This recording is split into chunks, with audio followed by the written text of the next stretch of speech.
அன்பு நெஞ்சங்களே, இறைவன் நமக்கு தந்த புதிய நாளிலே இறைவனுக்கு நன்றி கூறி இறை வார்த்தையால் நம் வாழ்வை பயனுள்ளதாக மாற்றுவோம். இறைவன் நம் அனைவரை நிறைவாக ஆசீர்வதித்து பாதுகாத்து வழிநடத்துவாராக. இன்றைய நற்செய்தி வாசக சிந்தனை, நற்செய்தி பணியை செய்வோம். மத்தேயு நற்செய்தி நூல் பிரிவு 10 இறை சொற்றொடர்கள் 7 முதல் 15 முடிய. இதன் விளக்கம் அறிவோம். இறையரசு பணியாளர்களுடைய வாழ்க்கையை பற்றியும் அவர்கள் மக்களை அணுகுமுறை எவ்வாறு அமைய வேண்டும் என்று ஆண்டவர் கூறியதை பற்றியும் பார்ப்போம். முழுவதுமாக கடவுளை நம்பி அதனால் வழங்கப்படும் மக்களின் பராமரிப்பை தாழ்மையுடன் ஏற்கும் ஒரு மனநிலை இறை பணியாளருக்கு தேவை. வேலையாளர் தம் உணவுக்கு உரிமை உடையவரே. ஒரு ஊருக்குள் நுழைகையில் அந்த ஊரில் இறையரசு மீது பற்றுள்ள மனிதர் யார் என விசாரித்தறிந்து அந்த இல்லத்துக்கு செல்லுமாறு இயேசு ஆலோசனை சொல்கின்றார். ஒருவேளை ஆண்டவரை பற்றி ஏற்கனவே கேள்விப்பட்டவர்களை பற்றி இவ்வாறு சொல்லப்பட்டதோ என யூகிக்க தோன்றுகிறது. உள்ளே நுழையும் போது அந்த இல்லத்தை வாழ்த்துங்கள் என்கிறார் இயேசு. வார்த்தைக்கு செயல் ஆற்றல் உண்டு என்பது பொதுவாக கிழக்கத்திய சமுதாயங்கள் காணப்படும் ஓர் ஆழ்ந்த நம்பிக்கை. எனவேதான் உரைக்கப்படும் வாழ்த்துறை ஏற்பாடு இல்லாத இடத்தில் அதை உரைக்கக்கூடாது என்று எச்சரிப்பு காணப்படுகின்றது. இயேசுவின் சமாதான வாழ்த்துதல் ஓர் அடையாளம் காட்டும் சொல்லாக பயன்பட்டது. ஆண்டவர் ரோமை ஆட்சியின் வன்கொடுமைகளை உணர்ந்திருந்தார். அவை ஒழிக்கப்பட வேண்டும் என்பதில் அவருக்கு ஐயமில்லை. ஆனால் ரோமே வன்கொடுமைக்கு பதிலாக உள்நாட்டு வன்கொடுமையை அரியணை ஏற்றுவதில் அவருக்கு எந்த நாட்டமும் இல்லை. எல்லாவித கொடுமைகளும் அகற்றப்பட வேண்டும். அப்படியானால் அமைதி தவழும் நீதியான நல்வாழ்வை விரும்புவோர் ஏற்கும் சிலுவையின் வழியில் அறப்போர் நடத்த வேண்டும் என்பதே அவருடைய இறையரசு அரசியல்.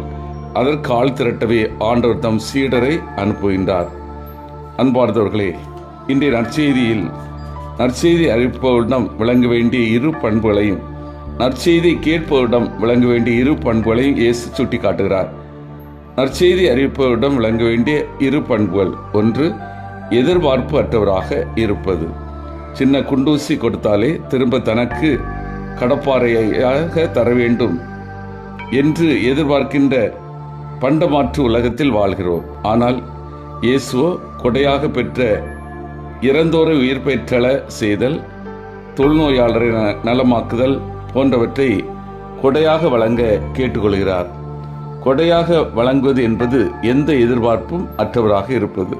இரண்டாவது, எளிமையானவராக இருப்பது.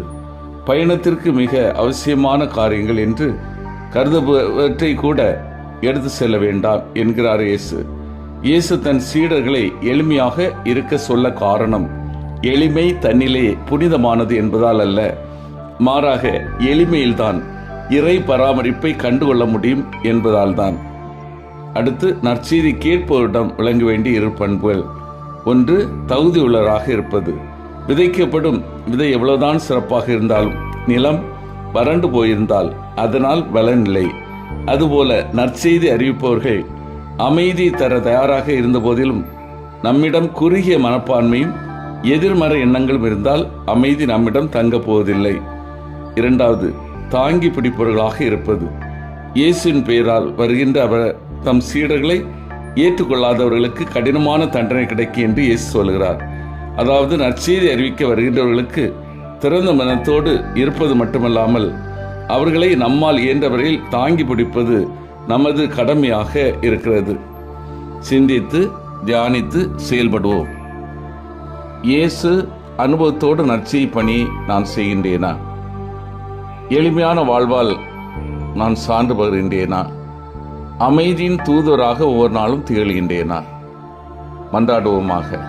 வல்லமை மிக்க இறைவா, நாங்கள் அனைவரும் இயேசு அனுபவத்தோடு நற்செய்தி பணியை செய்யவும், எளிமையான வாழ்வால் சான்று பகரவும், அமைதியின் தூதராக ஒவ்வொரு நாளும் திகழவும் வரம் தாரும். ஆமீன்.